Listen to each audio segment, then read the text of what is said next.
ഒരു പെൺകുട്ടിക്ക് മാത്രം ചെറുക്കനില്ലെങ്കിൽ നിങ്ങളുടെ മോനെക്കൊണ്ട് തന്നെ അങ്ങ് കെട്ടിക്ക് വിലാസിനിയമ്മേ, ആൾക്കൂട്ടത്തിൽ നിന്നും ആരോ വിളിച്ചു പറഞ്ഞു.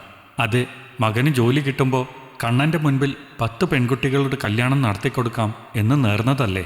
ഒരു പെൺകുട്ടി മാത്രം അതിൽ നിറകണ്ണുകളോടെ മടങ്ങിയാൽ നിങ്ങളുടെ മകന് തന്നെ അതിൻ്റെ ദോഷം. മറ്റൊരാൾ അത് ഏറ്റുപിടിച്ചു. ഇത്രയും വിശാല മനസ്സുള്ള വിലാസിനിയമ്മയ്ക്ക് ഇതും പറ്റും. അതോടെ അത് കൈലാസത്തിൽ വിലാസിനിയമ്മയുടെ അഭിമാന പ്രശ്നമായി മാറി. അവർ തൻ്റെ മകനെ നോക്കി. 6 അടി പൊക്കത്തിൽ വെളുത്ത നിറമുള്ള ആരോഗ്യമുള്ള ചെറുപ്പക്കാരനായിരുന്നു ആനന്ദ്. ആ പെൺകുട്ടി ഇരുനിറവും 5.5 അടി പൊക്കവും ഉള്ളവളും ആ നാട്ടിലെ ഏറ്റവും വലിയ കുടിയൻ്റെ മകളുമായിരുന്നു. ആനന്ദിൻ്റെ അനിയൻ മുന്നോട്ട് വന്ന് ആനന്ദിനോട് പറഞ്ഞു, ഏട്ടാ, ആ കുട്ടി എൻ്റെ കൂടെ +2 വരെ പഠിച്ചതാണ്. നല്ല കുട്ടിയാ. അവൻ്റെ വാക്ക് കേട്ടതും വിലാസിനിയമ്മയുടെ മുഖം തിളങ്ങി. ആനന്ദും ചിരിച്ചു. നാട്ടുകാരെയെല്ലാം ഞെട്ടിച്ചുകൊണ്ട് കെട്ടാമെന്നേറ്റവൻ പറ്റിച്ചിട്ട് പോയ അവളെ ആനന്ദ് താലികെട്ടി. എല്ലാം ഒരു സ്വപ്നം പോലെ അവൾ കണ്ടു നിന്നു. പൂർണ്ണ മനസ്സോടെ നിലവിളക്ക് കൊടുത്ത് വിലാസിനിയമ്മ ഇരുവരെയും അകത്തേക്ക് കയറ്റി. മോളെ, ഈ ജീവിതം ഒരു ദാനമായെന്നോ നീ കാണരുത്. നീ എന്തർഹിക്കുന്നു അതേ നിനക്ക് കിട്ടൂ. ഇത് ദൈവനിശ്ചയമാണ്. അതുകൊണ്ട് മനസ്സിലുള്ള ഭയവും ആശങ്കയും ഒക്കെ കളഞ്ഞ് സന്തോഷത്തോടെ ജീവിക്കാൻ ശ്രമിക്കണം. അങ്ങനെ ചെയ്തില്ലെങ്കിൽ നിന്റെ ഉള്ളിൽ നീ ഇവിടുത്തെ വേലക്കാരിയാണെന്ന തോന്നലേ ഉണ്ടാവൂ. അവൾ നിറകണ്ണുകളോടെ അവരെ നോക്കി. നേരം സന്ധ്യ മയങ്ങി.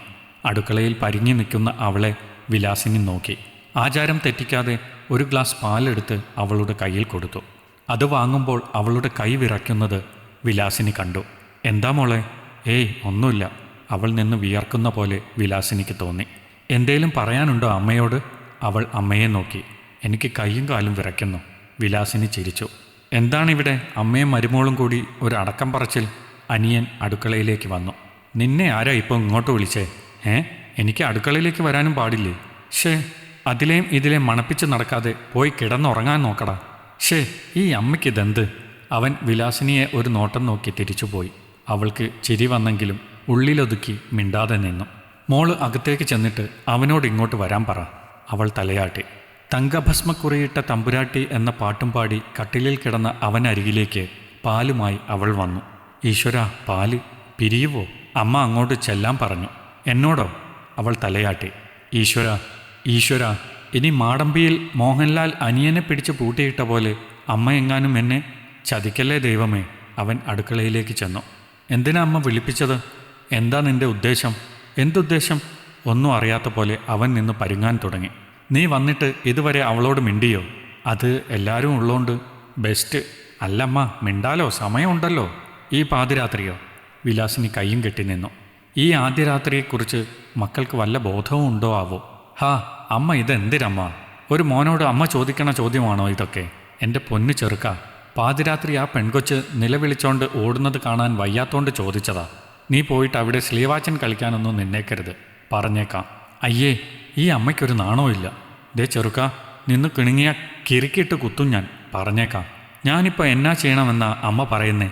നിലത്തിറങ്ങി കിടക്കണോ? ഇവനോടൊക്കെ പറയാൻ പോയ എന്നെ പറഞ്ഞാൽ മതിയല്ലോ. വിലാസിനി ഇറങ്ങിപ്പോവാൻ തുടങ്ങി. അമ്മ പോവല്ലേ പ്ലീസ്. എന്നാന്ന് വെച്ചാൽ തെളിച്ച് പറ. മനസ്സിലാവാത്തോണ്ടാ. എൻ്റെ പൊന്നു പൊട്ടൻ ചെറുക്ക, ആ കുട്ടിക്ക് പെട്ടെന്ന് ഇങ്ങോട്ട് വന്നതിൻ്റെ ഒരു പേടിയും അങ്കലാപ്പും ഒക്കെ ഉണ്ട്. ആദ്യം നീ പോയി അതിനോട് മനസ്സ് തുറന്നൊന്ന് സംസാരിക്കേ. അത്രയേ ഉള്ളൂ. അത് ഞാൻ സംസാരിച്ചോളാം. വിലാസിനി വീണ്ടും കൈകെട്ടി നിന്ന് അവനെ നോക്കി. ആ കൊച്ചിൻ്റെ പേരെന്നതാടാ? അത് പേര് ഞാൻ നിന്നെയൊക്കെ ഞാൻ പറയുന്നില്ല. പിന്നെ എന്നാ കാണിച്ചാലും വാതിൽ കുറ്റിയിട്ടേക്കണം. നിന്റെ അനിയൻ ഇതിലെ തലങ്ങും വിലങ്ങും കറങ്ങി നടക്കുന്നുണ്ട്. വിലാസിനി പുറത്തേക്ക് നടന്നു. ആനന്ദ് അകത്ത് കയറി കതകടച്ചു. ഹാളിലൂടെ തലങ്ങും വിലങ്ങും നടക്കുന്ന അനിയനെ കണ്ട വിലാസിനി, ഉറങ്ങാറായില്ലേടാ? ഈ അമ്മയ്ക്കെന്തിര്? അകത്ത് പോടാ. അകത്ത് പോവാൻ. വിലാസിനിയെ സംശയത്തോടെ നോക്കി അനിയൻ മുറിയിൽ കയറി. മുറി വിലാസിനി പുറത്തു നിന്നും പൂട്ടി. മക്കൾ അവിടെ കിടക്ക്, രാവിലെ തുറന്നുവിടാം. അനിയനും അമ്മയും വഴക്കു കൂടുന്നതാ. അവൻ മഹാവികൃതിയാന്നേ. അവൾ തലയാട്ടി. പിന്നെ ഒരു കാര്യം ചോദിച്ചാൽ എന്തേലും തോന്നുവോ? അവളുടെ മുഖം വാടി. അയ്യോ പേടിക്കണ്ട, വെർജിനാണോന്നൊന്നുമല്ല. സത്യം പറഞ്ഞ പേര് ഞാൻ മറന്നു. അവൾ ദീർഘശ്വാസം വിട്ടു. ശ്രീലക്ഷ്മി. ഹാവൂ, സമാധാനമായി. ആനന്ദ് ഒന്ന് ആശ്വസിച്ചതും അവൾ ആനന്ദിൻ്റെ കാലിലേക്ക് വീണ് കൈകൾ പാദങ്ങളിൽ തൊട്ടു. അവൻ ചാടി കട്ടിലിൽ കയറി. നീ എന്ത് തേങ്ങയാടി ഈ കാണിക്കുന്നേ? ഭർത്താവിനെ ദൈവത്തെപ്പോലെ കാണണം എന്നാ അമ്മ പറഞ്ഞേക്കുന്നേ. ആരുടെ അമ്മ? എൻ്റെ അമ്മ. എന്നിട്ട് ആ അമ്മ എവിടെ? അച്ഛനും അമ്മയും വഴക്കിട്ട ഒരു ദിവസം അമ്മ ആ ബെസ്റ്റ് ദൈവവും ഭക്തയും. ഇവിടെ അതൊന്നും വേണ്ട, നീ നിവർന്നേ. അവൾ നിവർന്നു. ആനന്ദ് മെല്ലെ കട്ടിലിൽ നിന്നും താഴെ ഇറങ്ങി. ഇനി വേറെ വല്ലതും നിന്റെ അമ്മ പറഞ്ഞു തന്നിട്ടുണ്ടോ? ഇല്ല. അതെ, ഇവിടെ അച്ഛനും അമ്മയും ഒരുപോലെ ജീവിച്ചാ ഞങ്ങൾ കണ്ടേക്കുന്നേ. നമ്മൾ തമ്മിലും അത് മതി. കുടുംബത്തിലെ കാര്യമാണെങ്കിൽ അച്ഛൻ അമ്മയോടും കൂടി അഭിപ്രായം ചോദിച്ചിട്ട് എന്തും ചെയ്തിരുന്നുള്ളൂ. സ്വന്തം കാര്യങ്ങളിൽ അവരവർക്ക് അവരവരുടെ സ്വാതന്ത്ര്യമുണ്ട്. ഞാൻ ഇങ്ങനൊന്നും കണ്ടിട്ടില്ല. എൻ്റെ ഡിഗ്രി കംപ്ലീറ്റ് ചെയ്യാഞ്ഞത്? അമ്മയായിരുന്നു പഠിപ്പിച്ചേ. അമ്മ പോയപ്പോൾ കുറച്ചുനേരം എന്ത് ചോദിക്കണമെന്ന് അവൻ ആലോചിച്ചു. പെട്ടെന്ന് അവളുടെ കണ്ണുകൾ നിറഞ്ഞു. അയ്യോ, എന്തുപറ്റി? അമ്മയെ ഓർമ്മ വന്നോ? അവൾ കണ്ണുകൾ തുടച്ചു.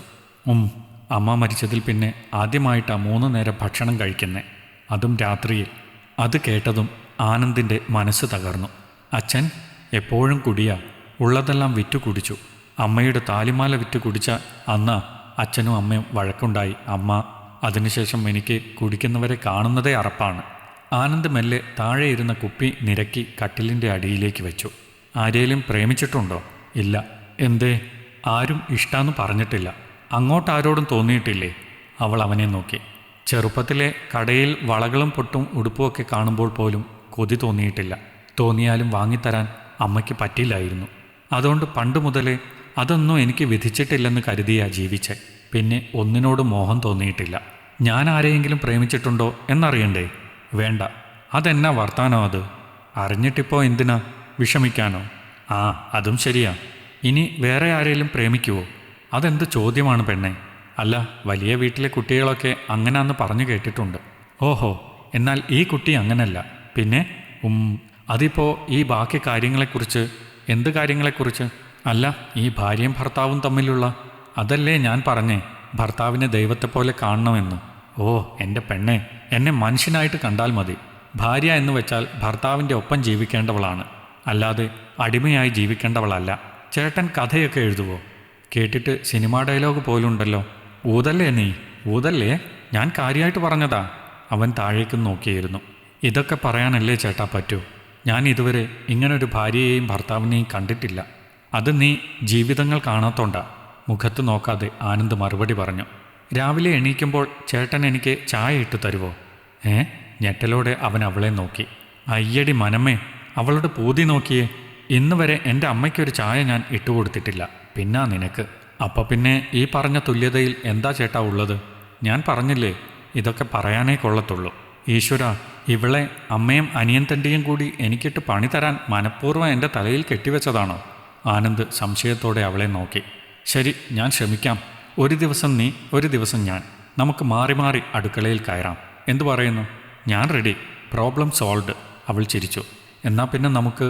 അവൻ നാണത്തോടെ അവളെ നോക്കി. ശരിയാ, നമുക്ക് ഉറങ്ങാൻ ചേട്ടാ. നല്ല ക്ഷീണം. അല്ല, ഉറങ്ങാൻ പോവുകയാണോ?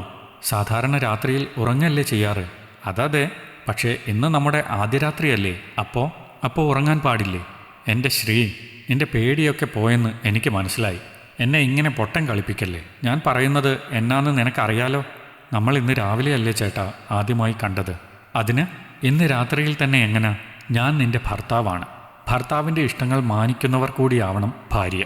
കുറച്ചു മുൻപ് ചേട്ടനല്ലേ പറഞ്ഞേ, ഭാര്യയുടെ അഭിപ്രായം കൂടി ചോദിച്ചിട്ട് കാര്യങ്ങൾ ചെയ്യുന്നവനാണ് ഭർത്താവെന്ന്? ഉവ്വോ, ഞാൻ അങ്ങനെ പറഞ്ഞോ? ആ പറഞ്ഞു, എനിക്ക് നല്ല ഓർമ്മയുണ്ട്. ആനന്ദ് നിരാശനായി. ലൈറ്റ് ഓഫ് ചെയ്തോട്ടെ?